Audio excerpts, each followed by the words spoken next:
एक प्रश्न भी आज भेजा हुआ है। हवालदार श्री मान सिंह जी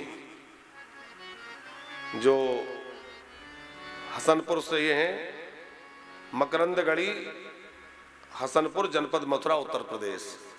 आपने प्रश्न भेजा है कि महाराज जी जब राजा परीक्षित इतने बड़े धर्मात्मा की भगवान उनकी रक्षा करने गर्भ में पहुंचे तो उनकी बुद्धि इतनी खराब कैसे हो गई कि उन्होंने एक राजा के गले में मरा हुआ सर्प डाल दिया।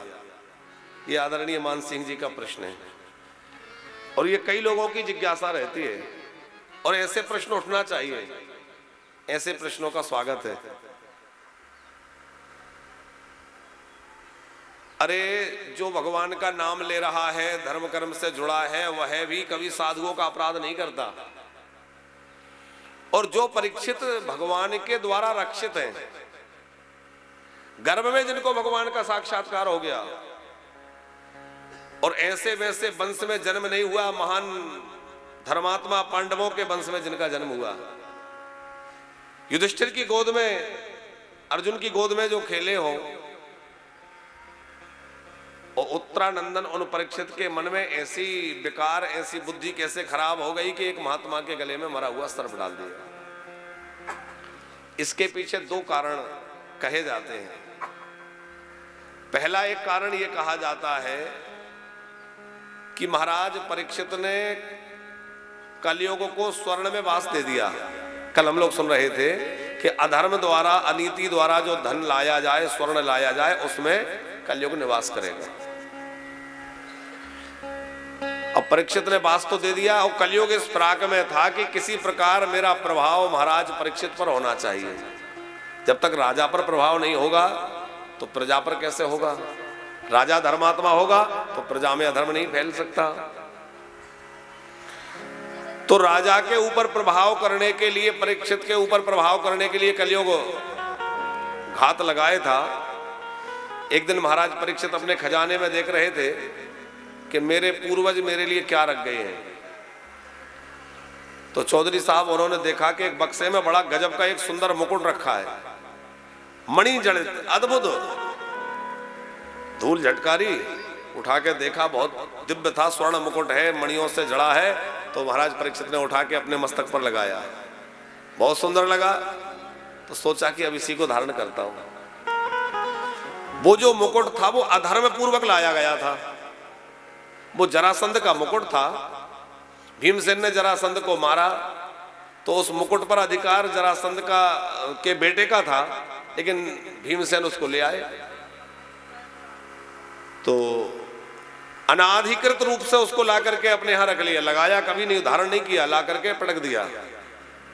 पर जैसे ही परीक्षित ने लगाया तो वो कलयुग को अवसर मिल गया और वो आकर के उस मुकुट में बैठ गया।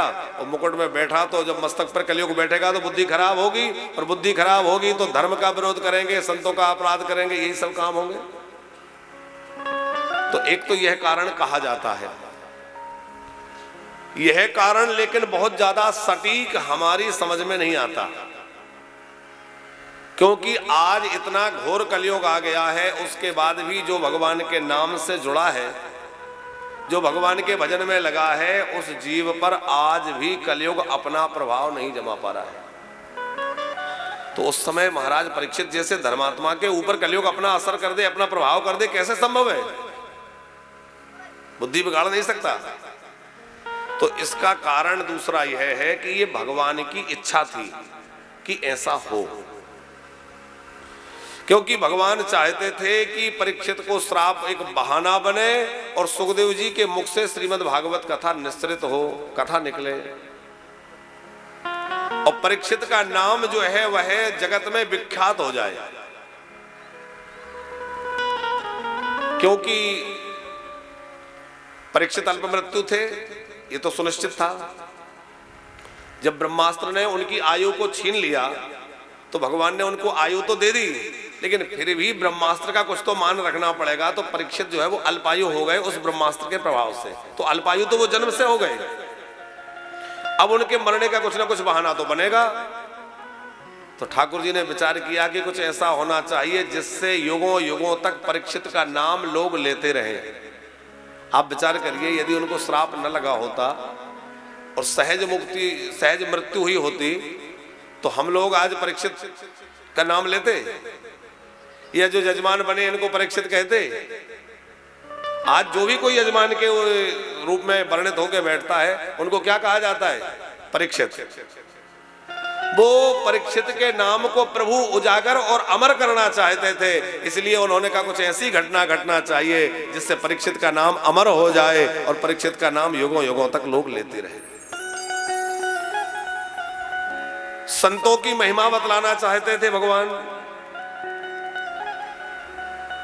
कि यदि संत का अपराध करने वाला कोई कितना भी श्रेष्ठ क्यों ना हो, राजा परीक्षित जैसा धर्मात्मा ही क्यों ना हो, भगवान के द्वारा रक्षित व्यक्ति ही क्यों ना हो, लेकिन यदि किसी संत का अपराध करेगा तो फिर उसको दंड भोगना पड़ेगा।